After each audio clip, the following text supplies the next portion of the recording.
দুঃখের বিষয়, এই জনমত যদি বাংলায় করতে যায়, আমাদের বাংলার মুখ্যমন্ত্রী বলছে সব থেকে বড় দুশমন আমি তার হব। এখন বলুন, মুখ্যমন্ত্রী যদি আমাদের দুশমন হতে রাজি হয়, আমরা তার দুশমনির চ্যালেঞ্জ নিতে রাজি আছি না নাই? হাত তুলে আল্লাহকে সাক্ষী রেখে বলুন আছি না নাই? আমরা জানিয়ে দিতে চাই বাংলার মুখ্যমন্ত্রীকে, আমরা তোমার চ্যালেঞ্জ অ্যাকসেপ্ট করছি। হতে পারে তোমার কাছে প্রশাসন, হতে পারে তোমার কাছে রাজপাবার, আমরা মসজিদের জন্য লড়বো, মাদ্রাসার জন্য কথা বলবো, কবরস্থানের জন্য কথা বলবো, আমার দিনের জন্য কথা বলবো। যদি তুমি মনে করো আমাদের সব থেকে বড় দুশমন হবে, তোমার চ্যালেঞ্জ অ্যাকসেপ্ট আব্বাস সিদ্দিকী অনেক আগে করেছে।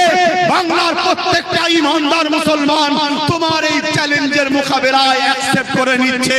তবে হ্যাঁ, যারা মুসলিম সুরাতে মুনাফিক, মুসলিম সুরাতে বেঈমান, মুসলিম সুরাতে তোমার ভাতা খাওয়া দালাল, তারা তোমার চ্যালেঞ্জ নাও নিতে পারে।